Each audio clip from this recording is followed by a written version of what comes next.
Welcome to Raw Radio.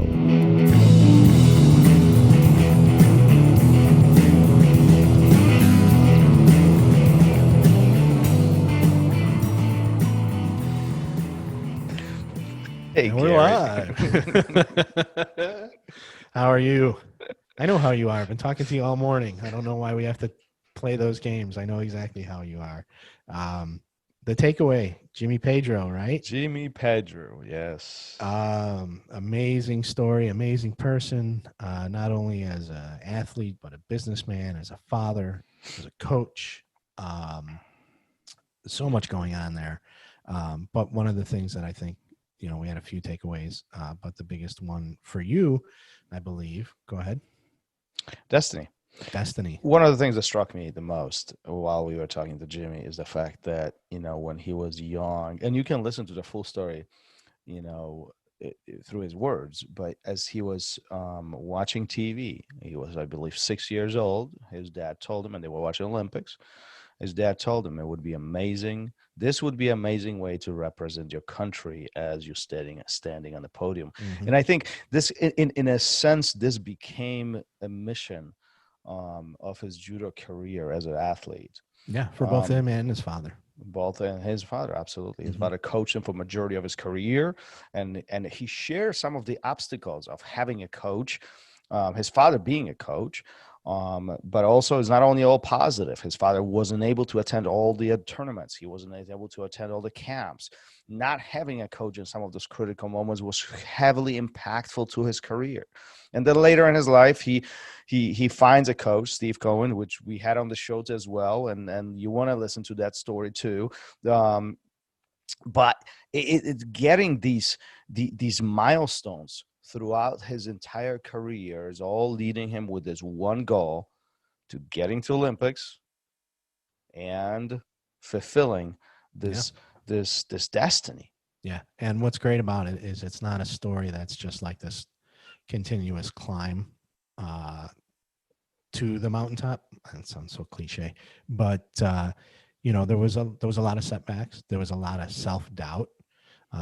There was a lot of times where Jimmy just didn't want to do it, and then he came to a point in his life where he was a teenager. He was traveling. He was going up against some of the best in the world, or the best in the nation, who were adults, guys who had already made it right to the national championships, already made it to the Olympics. And as a 15-year-old kid, he realizes, hey, maybe I'm doing pretty good against these guys. Maybe I got a shot at this, and maybe and he even said he remembered that story. He always remembered, or not that story, but that day with his father. I think he even said sitting in a beanbag chair, where that seed was planted. And when he started coming to that realization as a teenager that this could actually happen for me,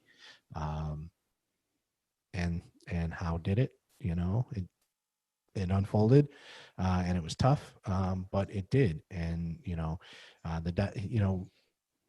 it wasn't his. Maybe in his head, it was winning a gold medal at the Olympics, but it seemed like no, it was about getting to the Olympics, about representing the country, being the best in the world, and getting to that point, and he fulfilled it. Yeah, I love the fact that looking in retrospect that he's talking about it now. When I look back in my life, it's not that I had a choice, yes or no. It's not that I didn't want to do it. I just didn't realize I didn't know any better. It just a seed was planted so early on. Judo was just part of our family. Judo was part of what we did. There was no anything else. It's not like I could choose to do something else. This was the path. It was established early on. It took me through life, and he was pretty good at it, actually. And he talks about that. He talks about being very good as a teen. And then some of the obstacles once he converts into adults, Well, he would go years as a junior without being defeated, and then he'd have a hiccup, and then it'd be years and years and years again. And that path that was predetermined, maybe, I don't know if that's what destiny really means, was set early, and he stayed on it. I think, he says that, quitting wasn't an option, but once you're a teenager, I think, and once you start taking more control of your own life, quitting possibly could have been an option for him. Well, and he talks about it. There were plenty of times where he wanted to quit. Yeah. It was hard. It wasn't easy. I think what he means by it is that it's just he didn't know any better. Like judo was his life from a very beginning on, and his father was a tough coach, right? Yeah, but he also talks about, and I don't know if this was when we talked to him or something else that I saw, or conversation off the air, about a parallel life. Though you have to have something else. Yes, he did talk about it on the show. Yeah, and so that parallel life, he could have gone off in that direction maybe, but no, it was, this is, maybe it's been, he worked so hard to get where he was already that's why quitting isn't an option. It's not because dad won't let me, right? Or but it's I've worked so hard and sacrificed so much to get to this point. Why quit now? Just because there's a setback here. And, well, listen, it's not a secret that taking yourself to the level that Jimmy has done, or any athlete, professional athlete, or any Olympian for that matter, it takes significant amount of sacrifice. It takes a significant amount of. I'm sorry. I think it's harder to be an Olympic athlete. You don't have the support system that you have not in this country, and this is something new that we're learning here right now. But we've always heard it, but I never really realized to the degree that if you're in an organized sport through high school, and God willing, you're good enough to get to an organized sport in college, the support system that they have, the money that they have that can keep you going. They pay for your education, they pay for your food, mostly. I know there's a lot of rules and regulations on all that type of stuff, but as an Olympic athlete, especially in a sport that isn't as popular in the States, like judo, you don't get that support. It's on you. It's on your family. If you have a coach that's great enough to be dedicated to you, it's on them. And it's a super, super hard road to fulfill, that destiny that's been laid out in front of you. Well, for sure. After a few of these conversations with Olympians, I have a new appreciation of what it takes to be an Olympian. And I think there are different levels of these achievements, if you will. Being a professional athlete is one, when you convert your life into making living by performing in this athletic stage, but going to Olympics and doing this, with the obstacle, especially, let's not beat around the bush. A financial obstacle is a huge. You have to live. You got to eat. You got to make phone calls. You got to see your family. You got to fly. You got to do all these things. You got to stay somewhere while you're performing at the highest level. And unfortunately, it appears as that support is not always there, right? Some of these guys have to raise their own money, or got to raise money, period, find it somewhere to support themselves in order for them to achieve those levels. So I personally have a new appreciation for these athletes, and now I see more clear why a lot of them are leading into these social media platforms where they can have a lot of followers and generate some of their revenue with different ways, not necessarily from a performance of, in that sport or being an athlete itself. Do you know what I mean? Do you follow me? Yeah, I think so. The money's not there in the sport, in an individual sport like judo. So how do you generate income to support yourself through that sport? Right. And if it's sponsorships, if it's you're good looking enough to just have followers because of that, people are going to be interested in what you're wearing, what you're doing. You're just posing with some gear on, you got gloves on, mitts, whatever. Why not do it? You're not, it's, and I could be totally wrong about this. I usually am, but why does somebody like Kayla Harrison have to go now? And maybe she wants to, but why does she have to go now and do MMA? right? This is a 2-time gold winning Olympic judo player. She should not have to get punched in the face.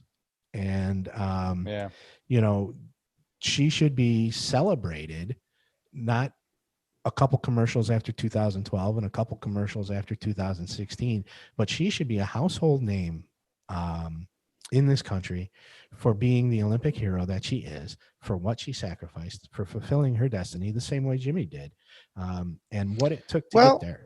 But maybe on the flip side, so I'm going to play devil's advocate here. So maybe this is part of the destiny. Maybe these athletes did everything they could have done in judo, and you spoke of Kayla, and you know, now she's venturing into MMA, and maybe that was part of her destiny. Same thing for Jimmy. Maybe he has accomplished this huge achievement on Olympic level and on a world championship level in order for him to be involved in now, you know, 3 biggest, you know, businesses in judo arena. And he runs them, and he's you know, he's playing a lot of heads right now, but he's outstanding businessman, you know, and Fuji mats and gis and other things. And so it's like, it's maybe that's part of their destiny. Maybe their destiny wasn't designed to end with this Olympic performance. Well, maybe this is just the start of what it should be. Well, yeah, I mean, but then what we have to decide then, or they had to, you know, we talked about earlier, and Jimmy talked about it too. It was, you know, a seed that was planted as a 6-year-old. So you would think that, you know, the destiny was the Olympic Games, making the team, and then maybe getting on the podium, which he did do. But also, I wonder if it's sweeter for them not having that support at the end and getting through it. And we did this in spite of the fact that we didn't really have national support, that we didn't have checks coming in all the time to get us across, you know, the ocean to compete all over Europe and in Russia and in Japan. Maybe it's sweeter saying, hey, we did this. You know, my father sacrificed so much, my coaches sacrificed so much, my family sacrificed so much, and I sacrificed so much to fulfill this. Maybe it's sweeter to do it in spite of all those other obstacles. Maybe. I guess we'll never know. I won't. Or will we? Maybe you should go to Olympics. You think so? Maybe you should take that path and take that journey, then come back and report back to us. Sure. What sport do you think I should focus on? Curling? Curling, maybe. I don't know. What is the fat, out of shape, middle-aged procrastinator? What sport would I excel in? I can't wait for the interview that we'll do with you. With me? It'll be a fun one. Yeah, I've got a lot of good stories to tell. Unfortunately, none of them are about sacrifice or destiny, but I've got some good ones. But I think overall, listen, if the bottom line is, if you want to hear a true story of an Olympian who took a lot of sacrifices and to drive through the destiny of his life that was established early on in his life, listen to Jimmy Pedro's story. I mean, it is, and do more research on this. Don't listen to only our episodes. Actually find out who he is, because what an amazing story, what an amazing life from a beginning on as an athlete all the way up to the Olympics, through struggles and successes. And clearly he is successful and now leading a business professional life. And again, still involved in judo, sport of judo, actively, with very strong views of what judo should look like and what is missing today. So tune in. Yeah, definitely tune in. And I'm going to say support judo. Take judo. Don't dismiss it. It is going to help you if you are in BJJ or anything else. Don't let wrestlers tell you it's no good. Take it, support it. It's an important sport across the world, and it needs to be more important here. Come on by. I'll throw you a few times. I didn't say I was going to take it. All right, I'll put my Fuji. Can I get any support for that? I'm going to go home, get the Fuji gi out of the closet, and I'll see you on Saturday morning. Sounds good, Gary. All right, take care. That was a good one. Take care. You too. Thank you for listening to Raw Radio. If you enjoyed the show, don't forget to leave us a review and help us make the show even more amazing. For future episodes, check out our website and follow us on all major podcast platforms. Take care.